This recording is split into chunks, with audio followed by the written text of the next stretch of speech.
Nada, que gracias a todos por vuestra asistencia y agradecer a los compañeros de Ganar Fuenlabrada que nos hayan permitido exponer pues muchas cosas de la sanidad pública y también del Hospital de Fuenlabrada, que también voy yo a centrarme en cosas concretas porque lo conozco bien. Yo soy enfermera del hospital desde que se abrió y quien diga que el hospital no tiene problemas, evidentemente está muy alejado de la realidad. Pero evidentemente el Hospital de Fuenlabrada no es inmune y no a todos los recortes presupuestarios de plantilla, etcétera, que hemos sufrido durante mucho tiempo en la Comunidad de Madrid. Lo que ocurre es que ese deterioro sistemático de la sanidad pública madrileña quizás ha salido más a la luz precisamente en una situación de crisis, en una situación en la que tanto profesionales como ciudadanos hemos tenido que salir a la calle y defender lo que creemos que debe ser justo para todos, como es una sanidad pública y de calidad. Pero ya viene desde hace mucho tiempo problemas en los hospitales. Es cierto que siempre se han cerrado camas en los servicios públicos, en los hospitales, pero no de una manera tan exagerada como en los últimos años, sobre todo desde que han empezado efectivamente con el plan de sostenibilidad de la Consejería de Sanidad, en la cual, sin ningún tipo de criterio, por supuesto médico, ni de eficiencia de recursos, sistemáticamente hay un cierre de camas en todos los hospitales. Así tenemos los problemas que tenemos en las urgencias, evidentemente nosotros también tenemos esos mismos problemas. Nos ha costado muchísimo el abrir dos áreas que tenemos en el hospital y en el momento que se colapsan las urgencias no es la primera vez que salimos muchos a denunciar esta situación que además vosotros conocéis y que muchos habéis sufrido. Es muy importante también destacar que si no fuera por todo, curiosamente, por toda esta crisis que nos afectó en muchos aspectos de la vida, y entre ellos el ámbito sanitario, pues no nos permitirían hablar de todos estos problemas. Así que, bueno, no hay mal que por bien no venga, y espero que sepamos lo que nos jugamos todos en estos momentos. Por poneros un pequeño ejemplo, hace 3 o 4 años que en Madrid no tenemos institutos de salud pública. Probablemente de los presentes y los que no están pues no lo saben. Y dice, bueno, pues muy bien, ¿y eso para qué servía? ¿Cuándo ha tenido importancia? Cuando hemos tenido aquí el problema del ébola. Por poner un ejemplo, toda esa gestión nefasta que hubo en todo el procedimiento del primer caso que hubo en Europa, pues de manifiesto la necesidad de tener un Carlos III totalmente dotado, con profesionales totalmente adiestrados y no lo que han hecho, que simplemente un problema que tenía que ser centralizado y totalmente controlado por personas específicas y especializadas, lo que han hecho es, en todos los hospitales de Madrid, incluido el nuestro, sin dotarnos de medio y de forma precipitada, gestionar algo que solo se había producido en África, pero no aquí en Europa. Si nosotros hubiéramos una coordinación de un Instituto de Salud Pública y una apertura del Carlos III, probablemente mucha de la angustia que parece que nos hemos olvidado, pero desde luego los que hemos trabajado en los hospitales no nos vamos a olvidar, pues evidentemente se hubiera gestionado de una forma más eficaz. También, como dice mi compañera Mar, ha habido siempre una campaña de desprestigio mediático en sanidad, evidentemente porque si tú dices que esto no vale nada, que esto no funciona, pues más fácilmente es venderlo después a los amiguetes, como han intentado e intentarán el Gobierno de la Comunidad de Madrid. Una de las formas más importantes de desprestigio, evidentemente, es aumentar las listas de espera quirúrgica.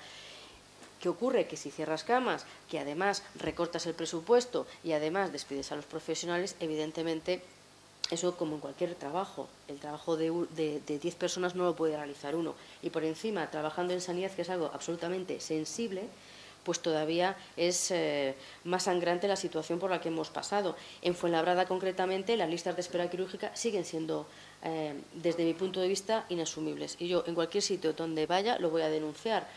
Porque no me vale tampoco las medidas que se están tomando ahora de planes de choque, que finalizan unos el 30 de abril y otros el 30 de junio, cuando resulta que tenemos pacientes que para hacerse una resonancia, pues hasta el 6.º mes no lo llaman, por poneros un ejemplo. No tanto tenemos problemas a la hora de intervenir quirúrgicamente a los pacientes, porque ahí sí que, como hay quirófanos de mañana y de tarde, que es una cosa muy importante, que no tienen los hospitales, no tienen casi todos los hospitales públicos, nosotros sí, y eso nos facilita el, de alguna forma, controlar mejor la lista de espera quirúrgica, no así la diagnóstica. La diagnóstica, probablemente si abres 3 o 4 consultas de cualquier especialidad diagnóstica, se llenan enseguida, sobre todo porque están los compañeros en atención primaria bastante saturados, por no decir muy saturados, y nosotros pues tenemos el espacio que tenemos y el personal que tenemos. Entonces, ¿todo eso se hace aposta? Por supuesto que se hace aposta. Y luego dirán que es ineficiente el sistema público, pero es muchísimo mejor el sistema privado. En presupuestos en el hospital de Fuenlabrada, eso es algo que discutía el otro día con Sergio López, que es el portavoz del Partido Popular aquí en Fuenlabrada. Dice, vamos a ver, no es que a nosotros nos hayan aumentado el presupuesto por primera vez en mucho tiempo de 6,5 millones, es que nosotros venimos con una disminución de nuestro presupuesto de 10 millones de euros. Evidentemente, la actividad en el hospital de Fuenlabrada sigue no solo siendo la misma, sino en algunas áreas ha aumentado, y porque simplemente se haya presupuestado este año más o menos ajustado a todo el desastre que fue el año anterior, no quiere decir que aquí el aumento del presupuesto haya sido real. Pero lo que ocurre es que como manejan cifras como a veces le conviene, pues la gente se cree que, bueno, que aquí estupendamente que nos han aumentado 6 millones de euros. Y eso es mentira. Nosotros tenemos un déficit de hace mucho tiempo de 10 millones de euros. ¿Qué ocurre? Que hemos ido aumentando áreas del hospital, como es el área oncológica, y sin embargo todavía estamos pendientes del presupuesto de los 4 millones de euros que se sacó del presupuesto general de un año, y todavía la Comunidad de Madrid no ha devuelto ese presupuesto al hospital. Por poneros un ejemplo, evidentemente nosotros lo sabemos, pero es muy fácil en cualquier intervención pública decir que no, que aquí el presupuesto no se ha minorado. Eso es falso, falso. Sin embargo, sí que es cierto que en los hospitales concertados el 20% del presupuesto desde hace 6 años en adelante ha ido aumentando. En un 29% es una barbaridad. Nosotros siempre nos vamos a comparar con Alcorcón, porque somos una empresa pública y una fundación. La Fundación de Alcorcón ha perdido 100.000 habitantes, porque toda esa zona sur de la sierra realmente ahora son atendidos en el hospital privado del Carlos III, del Carlos I. Y sin embargo les han mantenido el presupuesto. No tienen un servicio de servicios mejores que los que hay en Fuenlabrada. Y sin embargo, a nosotros, insisto, con una población que aumenta cada vez más, los presupuestos se siguen sin ajustar. Luego también ha sido algo escandaloso que aquí en Fuenlabrada sufrimos en primera mano, como han sido las derivaciones de la pública a la privada. Eso siempre ha existido, pero desde luego de una forma tan descarada como ahora, no.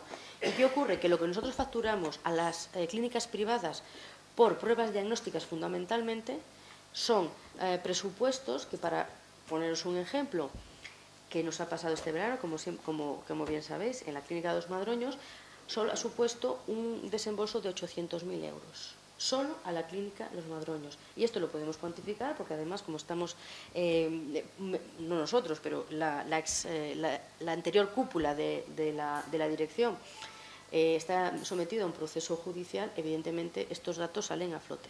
800.000 euros solo en la clínica Los Madroños, cuando nosotros tenemos derivaciones a 4 clínicas privadas. Evidentemente, con todo el escándalo que se ha denunciado en los medios, ahora no se deriva tanto a la privada. Y sin embargo, sabemos que aún hay ciudadanos y ciudadanas de Fuenlabrada que le siguen llamando de los centros privados a realizarse pruebas en los centros privados.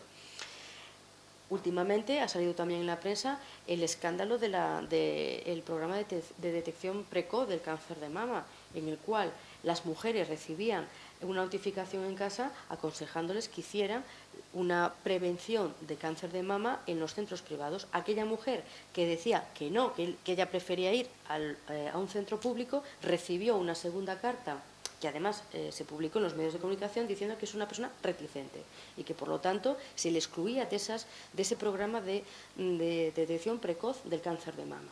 Hasta ese extremo. ¿Por qué? Porque hay dinero, porque hay intereses, porque, en fin, está metido muchas de las constructoras, sin ir más lejos, en la construcción de los nuevos hospitales que quisieron privatizar.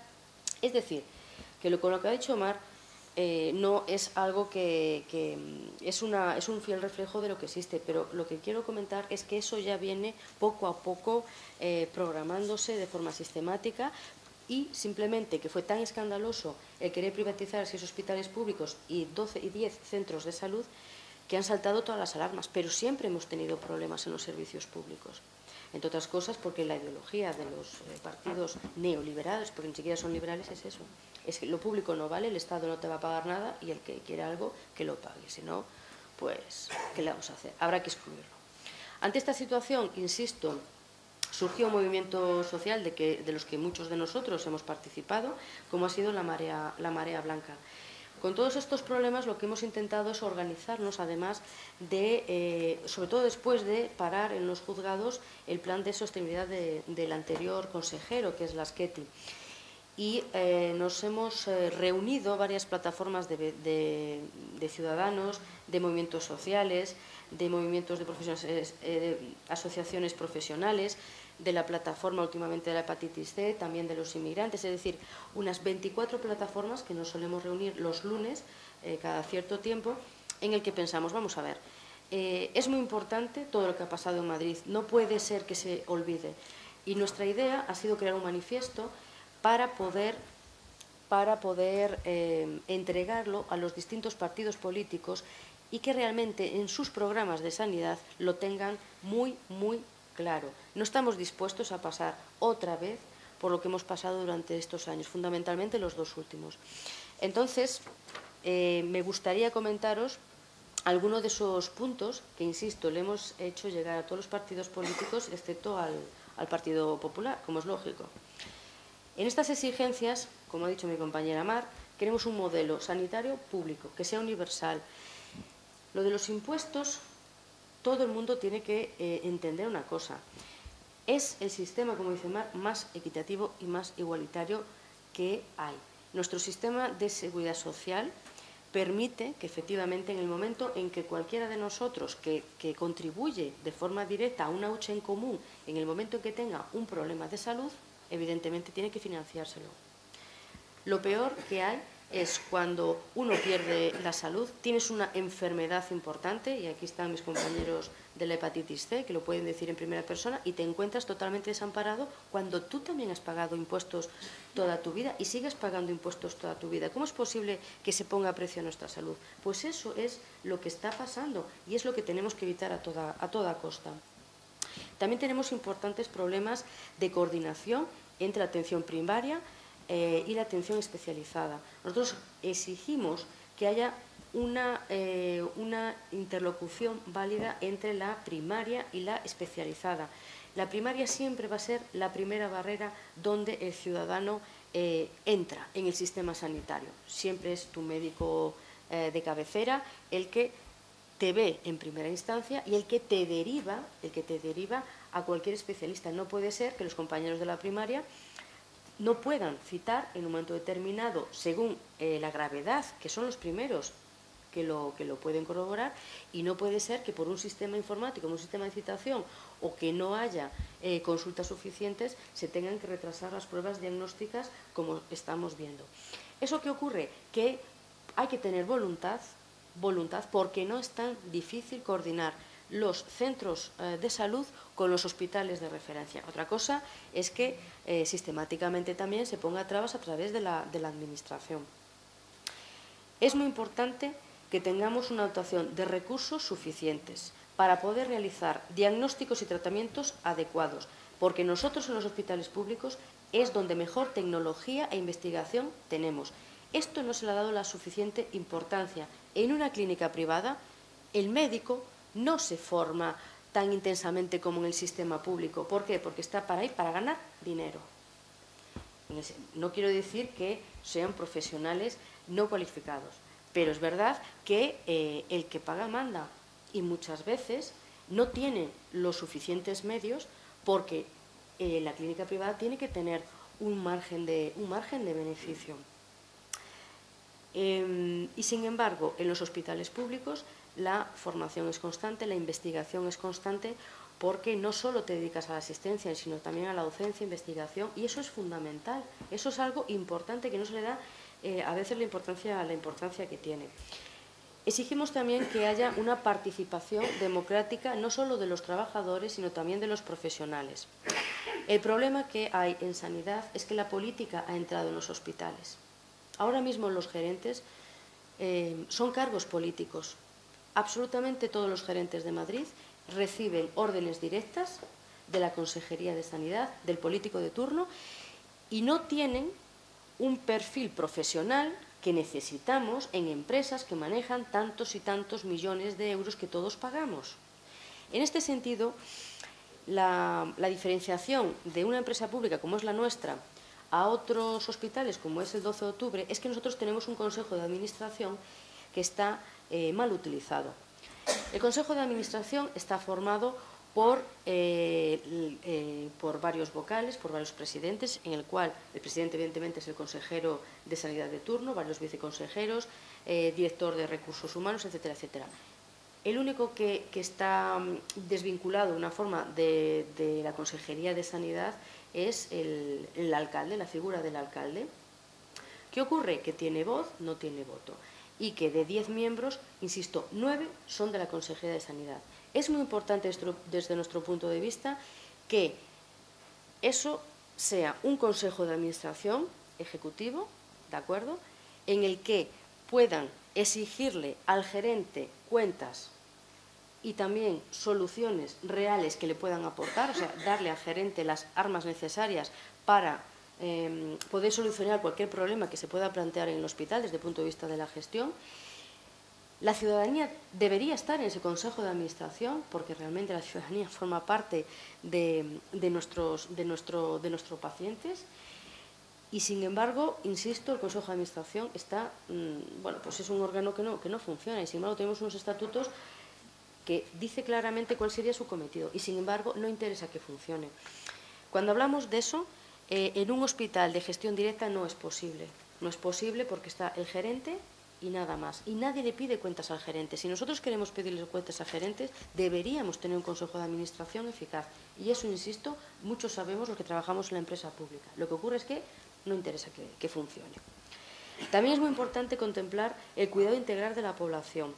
En este sentido, los enfermos crónicos, que siempre sistemáticamente aparece cualquier miembro de la administración diciendo que ese gasto es imposible de mantener, que por eso tienen que pagar las medicaciones, que por eso tienen que pagar las prótesis, que por eso tienen que pagar las ambulancias, es totalmente irrisorio. Es muy importante prevenir antes que encontrarte, evidentemente, con un enfermo que, a medida que tiene una edad avanzada, va a tener varios problemas de salud, no uno. Evidentemente consume más recursos, pero eso se puede gestionar de otra manera totalmente distinta. En el País Vasco ya hay programas pilotos que así lo corroboraron, también en Alemania, es decir, que hay otra forma de gestionar al enfermo crónico que tiene que estar más integrado en los centros de salud, en algunas cosas, hacer otro tipo de seguimientos en la familia y que puede consumir los recursos, evidentemente, que necesita, pero de una forma integral en el cuidado de todas sus enfermedades. Y, sin embargo, ¿qué están vendiendo? Que el crónico no interesa. Y, de hecho, las derivaciones que se hacen son de pruebas diagnósticas que no supone un tratamiento del enfermo crónico. Y, sin embargo, las facturas que después nos pasan a los hospitales públicos son sobreelevadas. También exigimos poner, evidentemente, fin a las derivaciones indiscriminadas a los centros sanitarios privados. Insisto, 800.000 euros a los madroños supondría una contratación de personal en el Hospital de Fuenlabrada que paliaría mucho las listas de espera quirúrgica y mucho de las deficiencias asistenciales que tenemos. Por poneros un ejemplo de esta misma semana, hablaba con uno de los jefes de servicio que le han contratado a un médico, a un auxiliar de enfermería y a una enfermera. Han podido realizar pruebas diagnósticas de su especialidad de una forma más ágil. En conclusión, los primeros 20 días me comentaba que habían diagnosticado 3 tipos de cáncer. Evidentemente, eso ha permitido que pasara al servicio de digestivo y que el pronóstico de esos 3 pacientes sea bueno. Una enfermera, un auxiliar de enfermería y un médico. Luego que le digan a los pacientes que, en fin, que tienen enfermedades que no se han podido detectar, que bueno, ¿qué es lo que hay? Con los recortes significa esto. 800.000 euros en los madroños, insisto, significaría el salvar vidas muchas veces, porque lo que no se puede permitir es que no se puedan hacer pruebas diagnósticas por no contratar a 3 profesionales del hospital y las consecuencias muy serias, como os estoy comentando. También exigimos la retirada del Código Penal de los que desprotege y vulnera los derechos de los enfermos con trastornos mentales.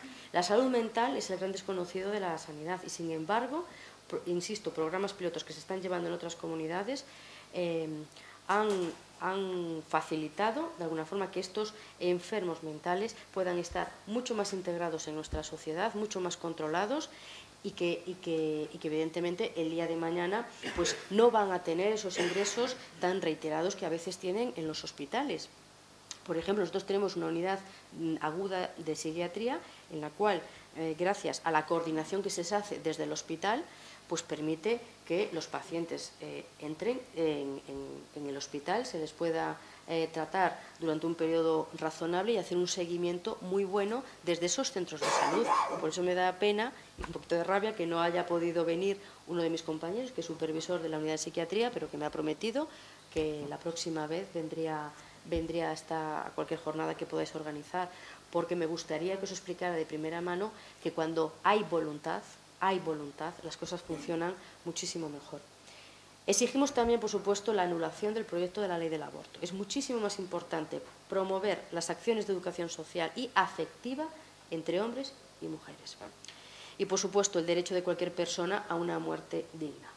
Los enfermos terminales, en un momento determinado, ese sufrimiento no es necesario prolongárselo. Las familias tienen que estar permanentemente cuidadas en ese sentido. Los pacientes, a veces, alargarles el sufrimiento no conduce absolutamente a nada y, sin embargo, acordaros lo que ha pasado aquí, sin ir más lejos, en el Severo 8, a que han criminalizado a uno de los facultativos con más prestigio que tenía a la hora de que un paciente tuviera una muerte digna. No es, por ejemplo, es algo que es imposible pensarlo en algunos partidos con cierta ideología cristiana, pero, en fin, lo que es insufrible es cuando ves a la gente que no puedes hacer nada y con tratamientos diagnósticos agresivos tratar de prolongar lo que nada. Es muy importante revertir todo lo privatizado en la Comunidad de Madrid. Es una exigencia importante que queremos poner encima de la mesa a todos los partidos políticos. Y no voy a insistir más en lo que ha comentado mi compañera Mar, pero es importante derogar determinadas leyes. La Ley 15/97 ha sido una de las que ha permitido que perdamos la gestión pública de los hospitales y que pasemos en manos de la gestión privada. Y, por supuesto, la Ley 16/2012 que excluye del sistema sanitario a los inmigrantes. Ahora resulta que, en fin, que algunas cosas las van suavizando, pero la realidad es que el médico de familia como mucho puede atender determinadas cosas, pero todavía un inmigrante sin tarjeta no se le puede derivar a un hospital para hacer determinadas pruebas, simplemente cuando entra por la urgencia. Ahora mismo también la vacuna de la varicela, que la han retirado, la van otra vez a distribuir. No se puede jugar con la salud de la gente. O sea, no se puede tomar decisiones economicistas sin tener en consideración las consecuencias graves, porque que la sufre, desde luego, a veces ya es tarde para cuando alguien quieren arreglarlas. Es muy importante la derogación del artículo 135 de la Constitución, que, como sabéis, fue refrendado por los dos partidos mayoritarios, PSOE y PP, que prioriza el pago de la deuda y sus intereses frente a cualquier tipo de gasto y que afecta de forma muy importante al gasto sanitario. Y también no se puede ratificar, desde nuestro punto de vista, el TTIP, el Acuerdo Transatlántico de Comercio e Inversiones de Estados Unidos y la Unión Europea. Es otro gran desconocido y que, sin embargo, simplemente dos definiciones muy claras. Va a permitir la liberalización absolutamente de la sanidad pública, como en Estados Unidos. En Estados Unidos, la persona que aún sigue entrando por la puerta en los hospitales y tiene determinadas enfermedades importantes, pues ya está pagando lo que es la firma de su casa para el hospital de referencia, y eso es así. Y luego les va a permitir vivir en un paraíso paralegal que lo único que va a hacer es sacarnos todavía beneficio de algo que debería ser sagrado para todos, como es una sanidad universal. Bien, eso es el manifiesto concreto que les hemos hecho llegar a los compañeros de Ganar Fuenlabrada y también, insisto, de otros partidos políticos. Espero que la política de verdad sea participativa y, desde luego, los profesionales y los ciudadanos os vamos a dar mucho la tabarra porque tenemos que decir muchas cosas de lo que más conocemos. Muchas gracias.